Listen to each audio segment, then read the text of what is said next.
We can move on to the next sutta, and this is called, this name of the sutta is Delicate, from the Anguttara Nikaya 339, and we are continuing with different types of meditation, different types of reflection, and the idea again is how to overcome the defilements of the mind. This is really the purpose of these kind of reflections, and this next sutta is one of the main themes here, is the idea of death, recollecting of death. How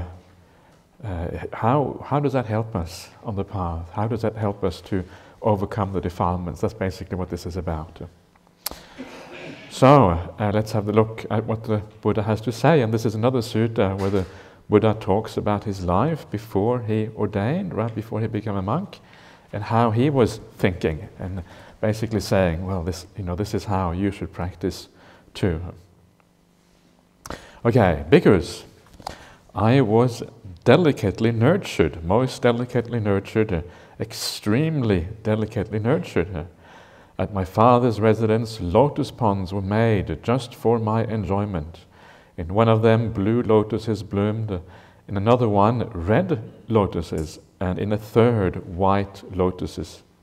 I used no sandalwood unless it came from Kasi, and my headdress, jacket, lower garment, and upper garment were made of cloth from Kasi.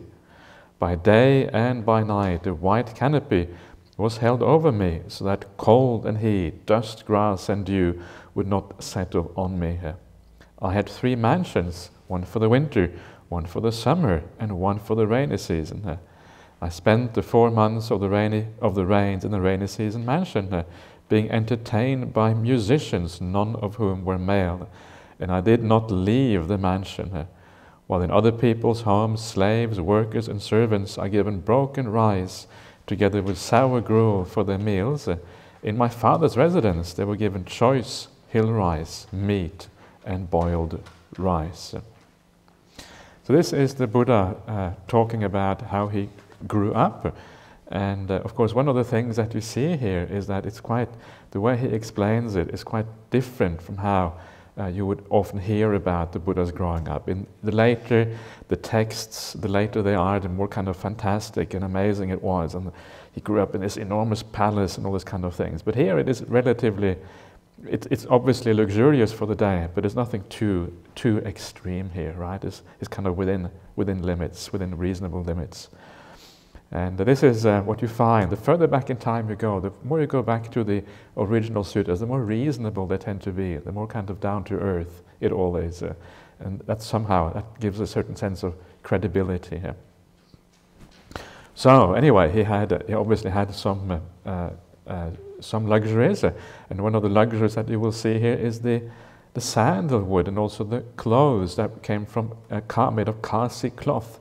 Kasi is another word, a name for Benares, Varanasi in the north of India, for those of you who have been there. And apparently still today in India it's known as both Kasi and Varanasi. Both of those words are still used today. And it's interesting here, you have the Kasi cloth, right? So if you go to India today and you go to Benares, they still sell you cloth in Benares because the Kasi and Benares cloth is supposed to be very good, even to the present day. So it makes the suttas become very real, right? When it's this kind of the situation is still the same after 2,500 years. You think, wow, there's something to this. It's not just, it makes it real in a sense, which is quite nice. Anyway, the rest of this is just about the different types of luxuries that he was able to indulge in those days. And one of the nice things here I feel about what he considers here a good home, right, or a good household, is that the servants and the workers and the slaves, they will look after too, right? It's not just a matter of luxury, but a good household is one where there is a sense of kindness and compassion. It's a nice little touch there as to what is considered a good household. It's not just about what you consume and what you use, but actually it's about kind of the atmosphere in the house, right? How do you treat each other?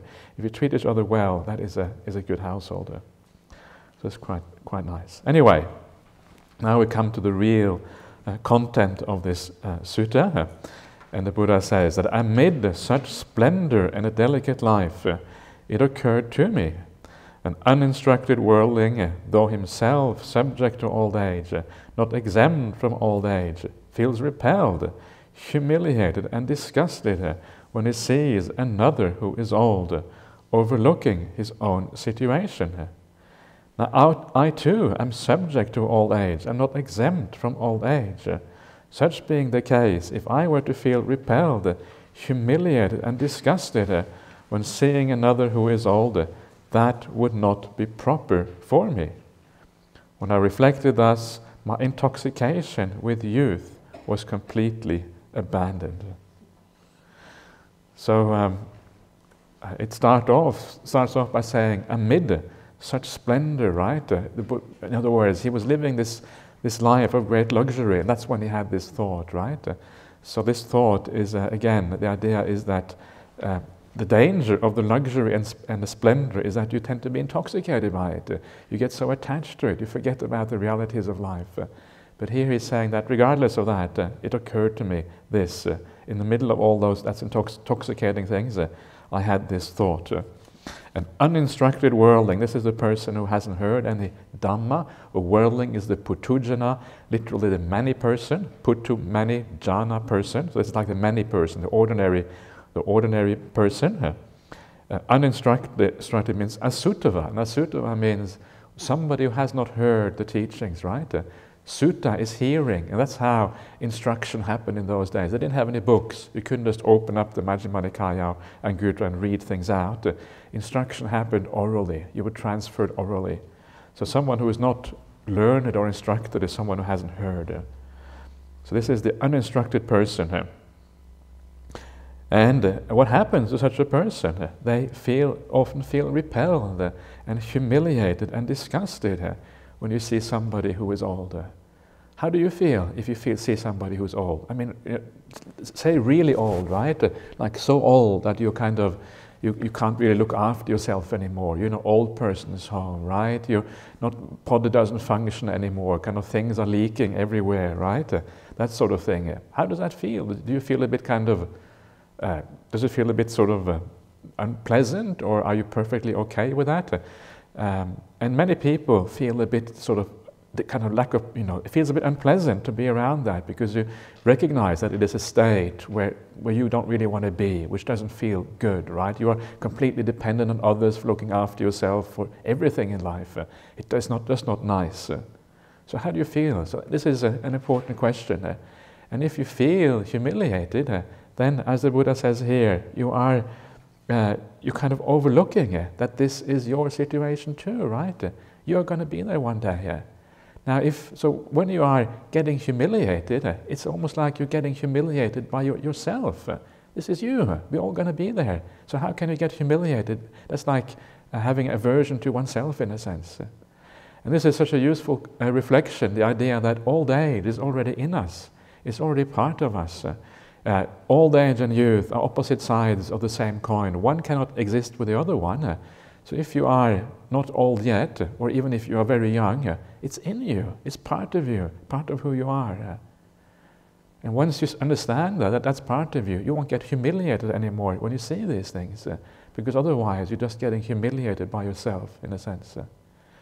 So it's this is what the Buddha is saying here. And when you understand that you are in many ways, you are already old in many ways. If you're old, you are still young, because these things are absolutely inseparable from each other. When you see that, then that intoxication with youth is abandoned, right? This idea that we are intoxicated by these things. The idea that if you feel that you are young, yeah, I'm young, and you kind of repelled by old age, and it's like being drunk, right? There's a drunkenness there, a lack of being in touch with reality. And when people are drunk, what they do? They do all kind of crazy things because they lose their sense of what is right and what is wrong. And it's exactly the same thing. If you are drunk with youth, you do crazy things, and that is the problem with being young. And not necessarily being young, but with forgetting about the reality of these things. So you pull back. And you remember, old age is already part of me. And that kind of sobers you up, right? Well, wait a minute, it sobers you up. It's already part of me. And then when it sobers you up, that's when you stop doing crazy things as a consequence. So this is the idea behind this. This is how these kind of contemplations work. So remember that. Old age is already there. We talked about this yesterday as well a little bit about, overcoming desire for the opposite gender and that sort of thing. You're going to be old. The other person is going to be old. What you're getting attracted to is not just a young person or a middle-aged person. What you're getting attracted to, this old age is already there. You're also getting attracted to old age at the same time. You don't see it, but that's actually the reality behind the surface. So it takes away the delusion, it takes away the intoxication, brings the reality home. Okay. Next one. Again, it occurred to me, an uninstructed worldling, though himself subject to illness, not exempt from illness, feels repelled, humiliated, and disgusted when he sees another who is ill, overlooking his own situation. Now, I too am subject to illness. I am not exempt from illness. Such being the case, if I were to feel repelled, humiliated, and disgusted when seeing another who is ill, that would not be proper for me. When I reflected thus, my intoxication with health was completely abandoned.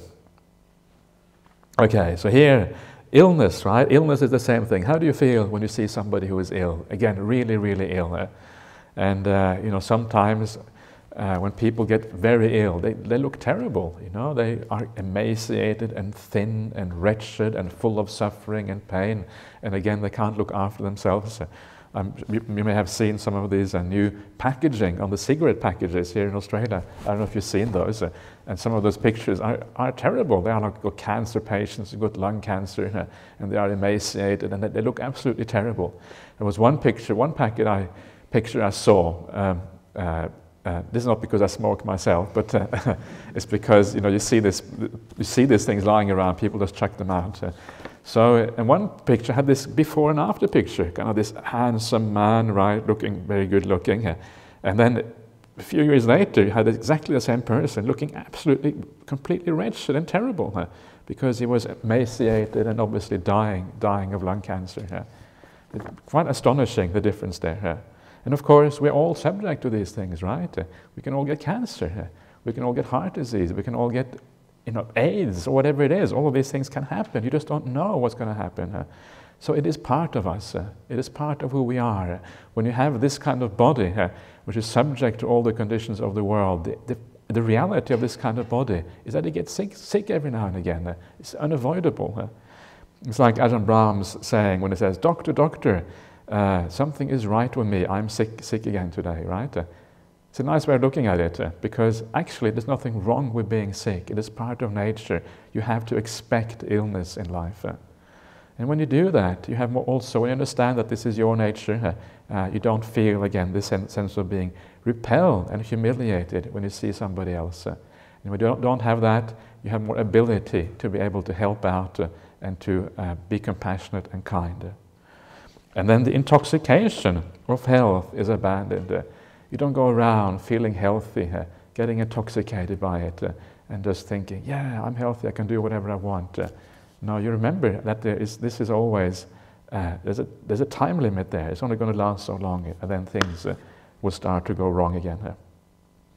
So those are two contemplations, and both of these contemplations you find in a few places in the suttas, and they are said to be the sort of contemplations that you do both as a monastic and also as a layperson. These are very universal types of contemplation. But the next contemplation, and this is the one which I really like, and the one which is by far the most powerful of those three, and this is the contemplation on death. And this death contemplation is something that you see throughout the sutta, something the Buddha talks about again and again in so many different cases, places and cases. And because, and the reason obviously must be that it is very important, it's very powerful. It has a sense to move us very powerfully in the right direction. So death contemplation is very important in the suttas. So I would recommend all of you, if you feel very uncomfortable with it, then be careful obviously, but if you feel comfortable, and if you're okay with this, this is very highly recommended by the Buddha himself. So try out the death contemplation. Okay, so the way it is described here is very much in the same way as the previous ones. Let's have a look at what happens here.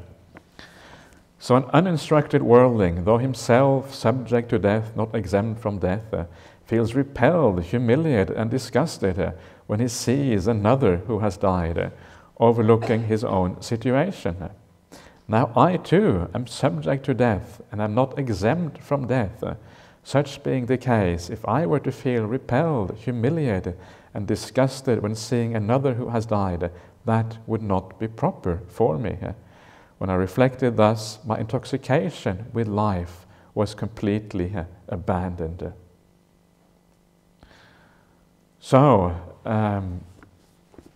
This is kind of one of the basic things about humanity, about being human, right? Or being any kind of being. You're going to die.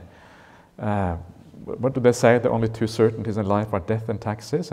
And taxes is far less certain than death. Death is really absolutely certain. So it is such an absolute certainty, and yet it is something that we often it's not really on our mind, right, in our daily life. It's something we forget, and because we forget it again, that is why we tend to do all kinds of things that we otherwise wouldn't be doing. And the point of doing the death contemplation, there's many different points, but the main point is just to get a sense of clarity, get a sense of priority, get a sense of perspective. What really matters in life? What is actually important, right? If you're going to die, if you're going to give up this whole world, which is right here around us, what are you going to do? How are you going to live your life if everything has to be given up anyway? You don't know when it's going to be. It could be very soon, right? This is one of the things about death. Not only is it certain, but it's also the uncertainty of when. And one of the things that you see as a monk, you see all kinds of people dying, all kinds of ages, from the tiniest babies all the way to the very old, and the whole spectrum in between. And sometimes we think that it's not going to be me, right? I'm going to live till I'm 80. It's only other people who die when they are kind of, 40 or 30 or 20, but not me. I'm not one of those. We tend to kind of make it external. It's got nothing to do with us. And that's just delusion, right? That's not being realistic. It could be us. We just don't know when we're going to die. And because of that uncertainty, you have to be ready now. Now is the only time you can be ready. You can't wait till you're going to die to be ready, because you don't know when it's going to be. So now is the time to be ready. Now is the only opportunity you have to be ready for death. So that's why you have to kind of internalize it now. Okay, what if I'm going to die in 2 hours? What does that feel like? What does that feel like if you're going to die in 2 hours' time, or even shorter, or in a day's time, or whatever it is? What does it feel like? And what you find is that when you start to reflect like that, when you really bring it home that you actually could die in 2 hours, it's not a fantasy. It actually is the case that could happen. One day it is going to happen. So now is the time to feel what it's like. What happens? If you're going to die in 2 hours, are you going to be angry and upset with the people around you? Anger and upset always comes because we have some kind of problem with the people around us, right? They have done something against us, and we want to kind of try to sort it out by being angry, by telling them off or whatever. But if you're going to leave this world and you will never ever see this person again, and there's nothing you can do to solve the problem, are you going to be angry? Are you going to lie on the deathbed and the last things you think is all these angry words?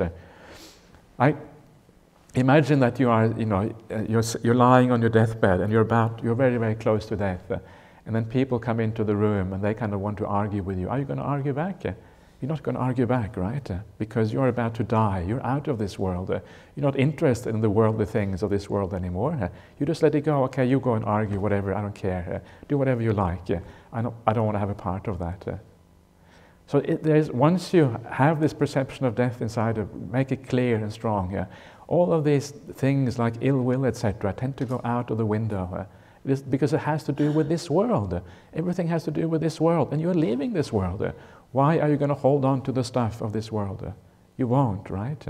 Or desires. Almost all the desires we have are related to this world. What we're going to have, our next relationship, our new such and such, our next meal, or whatever it is, almost everything, all the desires we have relate to this world. But if you are dying and you're not ever going to see anything in this world anymore, you're not going to sit on the deathbed planning your next house, right? That doesn't make any sense. Or you're not going to sit there planning anything, your next relationship or whatever it is. All of that just becomes completely irrelevant because it all relates to this world. It doesn't relate to your future life. And as I said to some people, I can't remember where I said this, but it's a nice little story. When I was with my father back in Norway about almost a year ago now, I think it was, and he told me, he said, he said to me, I've been quite successful in life. I've had a good job. I made enough money. Everything he did, he was quite good at things, and he did well in life, and he had everything he wanted and everything people can ever have, a good career and all these kind of things. And then he said to me that now he's getting old, right, in his mid-70s or whatever, and he says, I wonder why. What was the purpose of all that? What was the point? I'm going to die. All of that, everything I've done in life, I'm going to have to leave behind. All of those things that I did belong to this world. They don't belong to the future. You can't take this with me when I die. Everything belongs to this world. And it's like this, it sinks in that most of the things that we do in this life, we invest in this life, but we don't invest in what goes beyond this life. All our investment concerns what we're doing now, but not so much about the future. But in the face of death, when you look at death, how much are you willing to invest in this life when there's a much bigger picture to be looked after? So again, I thought it was very powerful. It kind of reminds you that there is a bigger picture there, right? Death reminds you there's a bigger picture here. It's not just about this life. In fact, this life is just a tiny little thing here, and it becomes relatively unimportant when you look at the big picture. So this is what it does. It takes away the craving. It takes away the ill will. And because of that, the mind becomes clear, right? Craving is about the future. Ill will is often about the past. We get involved in all these other things. You take that away, suddenly the mind comes into the present. And this is the purpose of the death contemplation, is to get rid of all these defilements, get rid of all these problems that are always there, and driving the mind back into the present moment, back into the here and now. This is why we're doing this. So you can see here, it gets rid, when death contemplation is done in the right way, it gets rid of the defilements of the mind. Gets rid of the defilements, and then we are purifying ourselves. You sit down to meditate, and everything is much easier if it works, right? If it actually has the result that it's supposed to have. So how do you do this? And the first thing is just to know that it is a reality, right? You can die at any time. You could die in 2 hours' time. You could be bitten by a snake. You could just stumble and fall over in the staircase, right? These things happen all the time. People die at the most strangest of things. You have a heart attack, and suddenly you die. And things that are so unpredictable, what can happen next? So remember that. It's very unpredictable. It is a reality that you can die at any time. This is the first way of reflecting. The other way of reflecting is just to imagine yourself on your deathbed. This is going to happen. Don't imagine yourself as an old person. Imagine yourself as you are now on your deathbed. And just know in your mind, I'm never going to be able to see anybody in this world ever again. None of my family, none of my friends, nobody else. I'm here by myself, right? Just me. There is nobody else to be able to help me in any way whatsoever. How do you feel when that happens? How do you feel when you're by yourself on your deathbed? Do you feel, no problems, this is fine, I'm feeling peaceful and nice? Or do you feel, wait a minute, this is, I'm not ready for this. I can't die yet. That's how most people feel, right? If you ask them, are you ready to die? They say, no, I'm getting there, but not yet, right? And we're always getting there. We're never really actually there and ready to die. So see what happens when you do that contemplation. You're on your deathbed. You know that you're never going to see anybody again in this whole world. Within a very short time, a few hours, you're going to be dead. What does it feel like? And when you do that feeling, then you start to see where the problems are in life. What are the things, the unfinished business? What are the stuff that you feel uncomfortable about? Is there anything with anybody that you would like to sort out before you die? Is there do you need to get your act together in a certain area? Is there a certain part of your character or virtue or that you haven't really purified enough yet, right? All of these questions will be answered once you are about to die. That is why I questioned the other day about this person who said that they were afraid of dying. Try to use that difficult situation in a positive way to see why, what is going on. And then you can use that difficult situation to grow instead of having that fear in your life. And then it becomes a wonderful opportunity rather than a threat to you. So these are the ways. And so try some of these things out and see what happens and see what you can learn from that. And when the death contemplation works, it makes you peaceful. That is the power of the death contemplation. Sometimes when you see people who are dying well, people who understand, who have understood some of these things, and they're dying well, they become very peaceful because they're letting go of this world. Everything is being let go of. No more desires, no more ill will, just clarity in the mind, right? So instead of waiting until we die, let's bring that clarity in now, right away, because it is a powerful contemplation. Bring it into the meditation now, and then it becomes something very useful and powerful that we can use in our meditation practice. So that is all that is about death contemplation.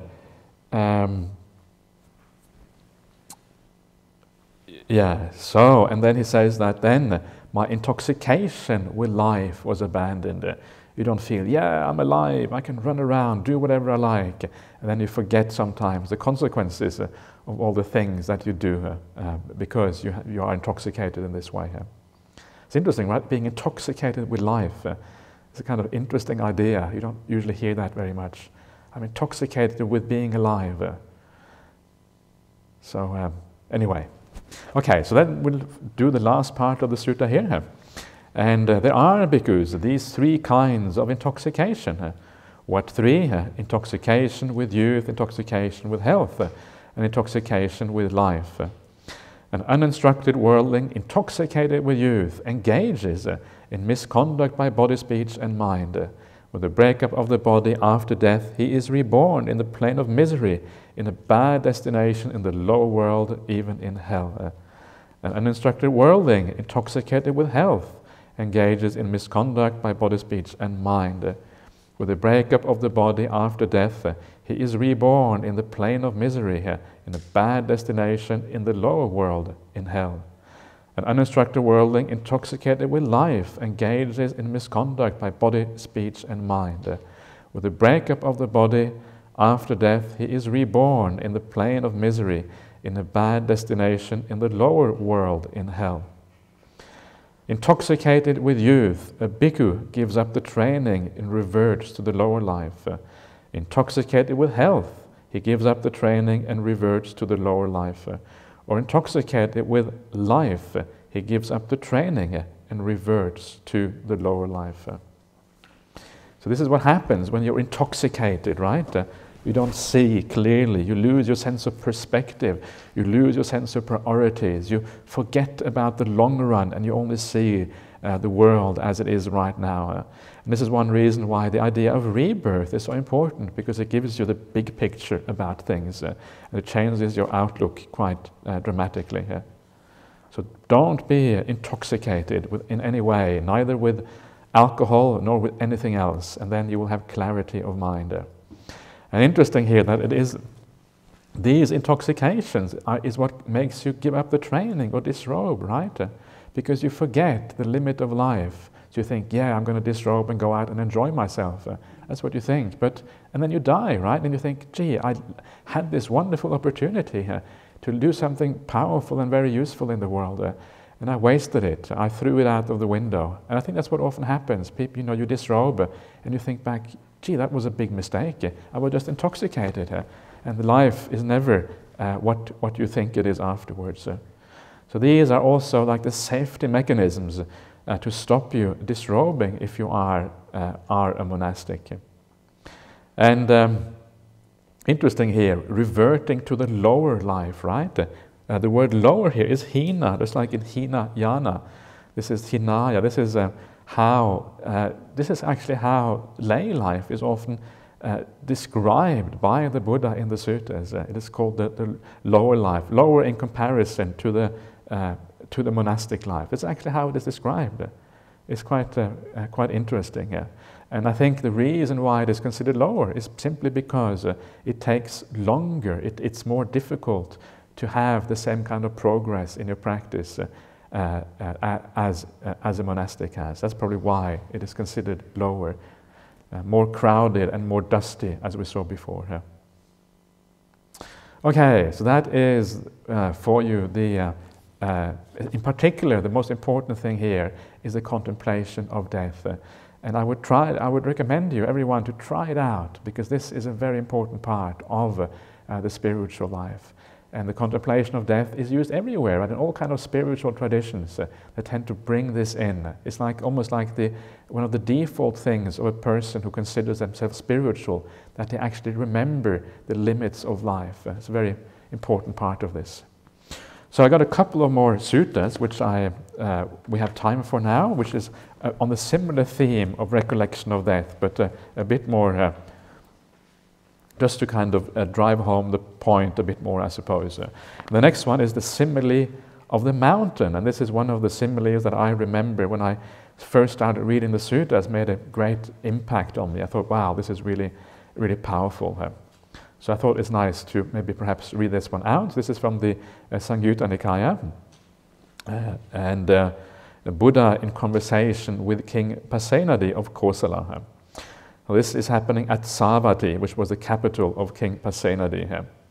Then, in the middle of the day, King Pasenadi of Kosala approached the Blessed One, and the Blessed One said to him, as he was sitting to one side, "Now where are you coming from, great king, in the middle of the day?" The middle of the day is it's an unusual time to come, right? So there must be some special reason here. Not supposed to come at that time. "Just now, Venerable Sir, I have been engaged in those affairs of kingship, typical for head-anointed Khattiya kings, who are intoxicated with the intoxication of sovereignty, who are obsessed by greed for sensual pleasures, and who have attained stable control in the country, and who rule, having conquered a great sphere of territory on earth." This is the king describing what it means to be a king, right?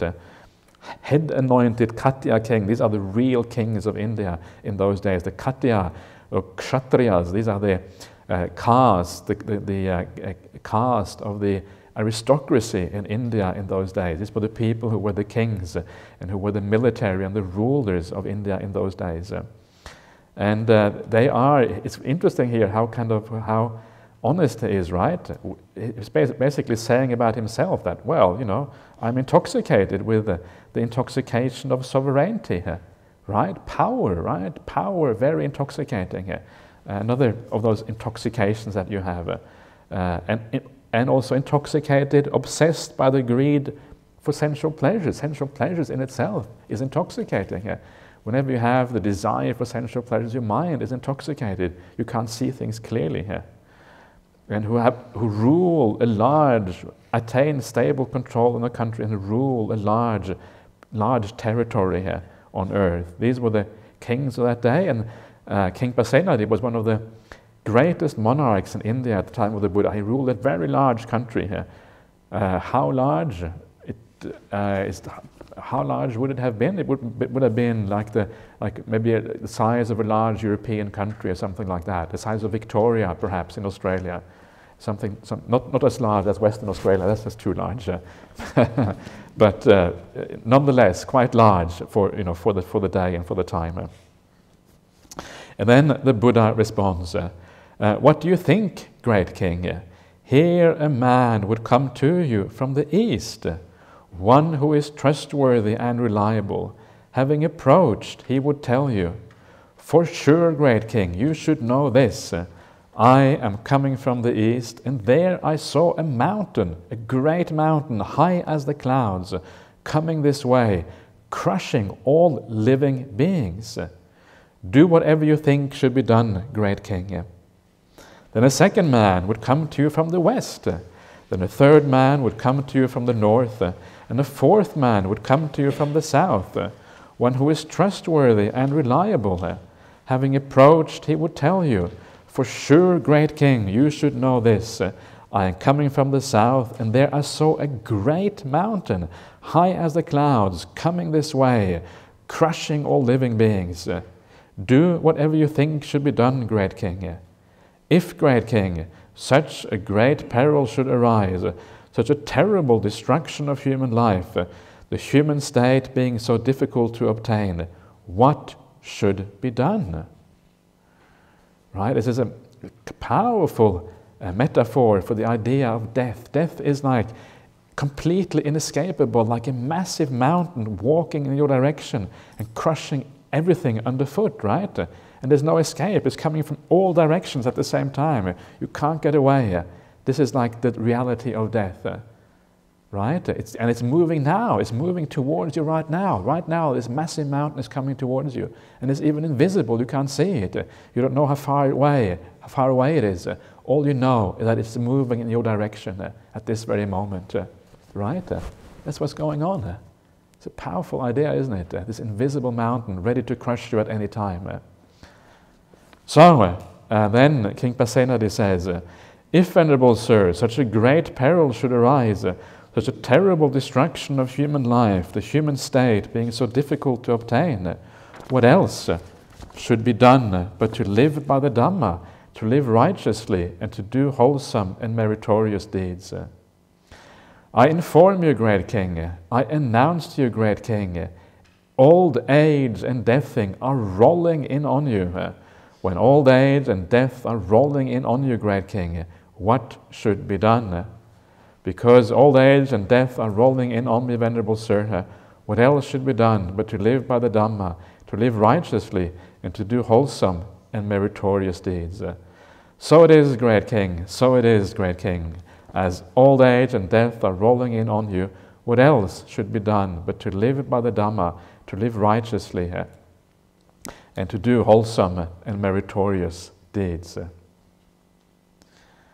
So that is the simile of the mountain, the invisible death and old age coming our way, crushing us from all directions. There's absolutely no escape. It has to happen at some point.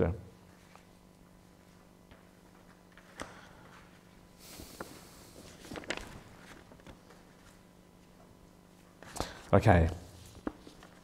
So that is one of those suttas which you can maybe think about a bit. I really like that one. It really had an impact on me when I first read it. But one more sutta we can look at. This is also in the same vein about death, and this is known as the Araka Sutta. And I remember when I first read this one too, it made an impact on me. And it's still, now we are in the Anguttara Nikaya. So, the Buddha says the following, Bhikkhus, in the past there was a teacher named Araka, the founder of a spiritual sect, one without desire or for sensual pleasures. The teacher Araka had many hundreds of disciples to whom he taught such a Dhamma as this. Brahmins, life is short, life of human beings is short, limited and fleeting. It has much suffering, much misery. One should wisely understand this. One should do what is wholesome and lead the spiritual life, for none who are born can escape death. So this is obviously, the Buddha is talking about some mythological or legendary teacher of the past, right? One who is free for desire or lust for sensual pleasures. In other words, somebody who has samadhi, right? Somebody who has given up the defilements that relate to this world, but is kind of intent on the world of the jhanas and the samadhi states. That's what that means. So in other words, somebody who is very worthy of respect, even though they haven't got the full insights that the Dhamma talks about. And he had many disciples, and he calls them Brahmins. The Brahmins in the suttas is just a word to describe somebody who is like spiritually worthy, right? You can call them venerable, or you call them Brahmins, or you call them Aryas, or all these kind of things. So Brahmin is just a way, an honorary way of talking to or about somebody. He's a real Brahmin. It's kind of, good on you kind of thing. And then he has this teaching, right? Life is fleeting, etc. And then because you have an idea of this, you practice the spiritual life. You lose your intoxication, you practice a spiritual life. And then comes a few similes here of how fleeting life is. And these are the similes taught by this teacher named Araka. Just as a drop of dew on the tip of a blade of grass will quickly vanish at sunrise and will not last long, so too, Brahmin, human life is like a drop of dew. It is limited and fleeting. It has much suffering, much misery. One should wisely understand this. One should do what is wholesome and lead the spiritual life, for none who are born can escape death. Right? So that's what life is like. It's like a drop of dew on a blade of grass. When the sun rises, the drop of dew vanishes, right? And then your life is over. As soon as it has started, it's already gone. It's a bit like, sometimes it's good to ask people who are old, very old. Ask them about, life, and ask them about what it feels like to be old. And most people who are old, not everybody, but most people would say, wow, it's gone so fast, right? It just has disappeared like nothing. It's disappeared, just like the drop of dew on a blade of grass. Just as when thick drops of rain are pouring down and a water bubble would quickly vanish and would not last long, so too, Brahmin, human life is like a water bubble, right? You see the water bubble on in the puddles, etc. And it goes like that, and it's disappeared. Just like a line drawn on water with a stick will quickly vanish and will not last long. So too, Brahmins, human life is like a line drawn on water with a stick. It is limited, for none who are born can escape death. Just as a river flowing down from a mountain, going a long distance with a swift current, carrying along much flotsam, will not stand still for a moment, an instant, a second, but will rush on, swirl and flow forward. So too, Brahmins, human life is like a mountain stream. It is limited, for none who are born can escape death. That's a beautiful one. It's like this idea of a mountain stream, right? This stream which is coming down very fast. And this is what most people are like, right? They're running through life, rushing along, going here, going there, always thinking that they have something important to be done, right? This is what human life is like. And as Ajahn Brahms likes to say, where are they hurrying to? Where are they going? Well, where are they going? They're going to either Karrakatta or Fremantle. These are the two cemeteries in Perth. That's where they're going, right? This is where you're heading to. You're heading to your grave. You're rushing around. You think it's also important, and suddenly one day you're in your grave, and you think, what was all that about? What was I rushing for just to arrive here? But maybe that wasn't such a. And this is life, right? Life is a bit like that. You rush around. Everything seems so important right now. But when you're dying, it's kind of, you start to see the mirage. It was just a mirage. It wasn't really important at all. It was just life happening. And that's a nice simile for life. This river flowing along, you're running around, driven by craving, a slave to craving, as it says in the sutras. Craving holds the whip, right? Making you rush around, do all kind of things.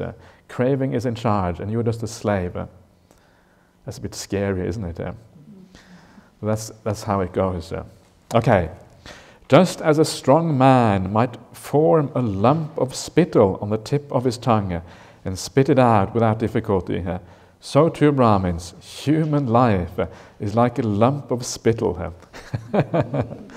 It is limited, for none who are born can escape death. Okay. So there you are. Human life is like a lump of spittle. That's pretty graphic for you, isn't it? Okay. It's a bit like what I was saying the other day. When you are reborn in the Devaloka, you don't want to come back to human life. It's like a cesspit in comparison. Just as a piece of meat thrown into an iron pan, heated all day, will quickly vanish, it will not last long. So too, Brahmins, human life is like a piece of meat. It is limited, for none who are born can escape death.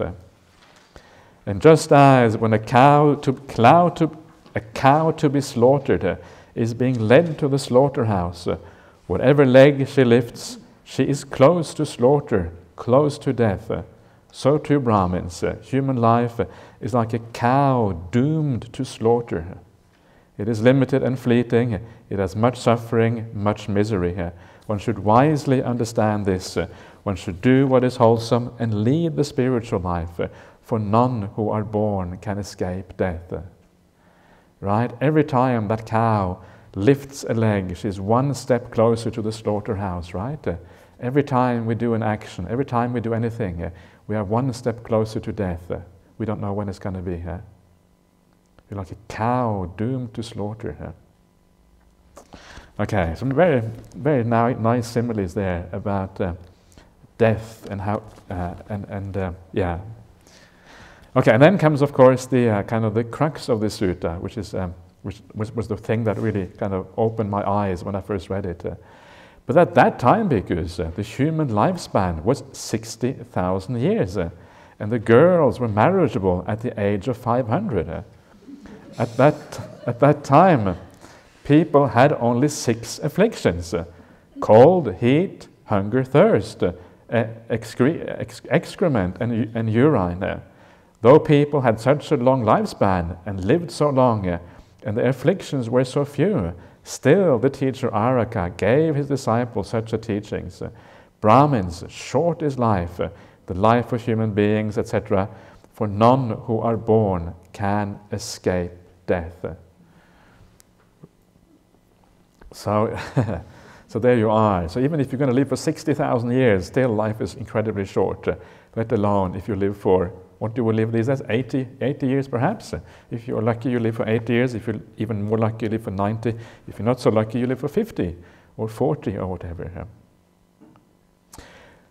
Whatever, bhikkhus, should be done by a compassionate teacher out of compassion for his disciples, seeking their welfare, that I have done for you.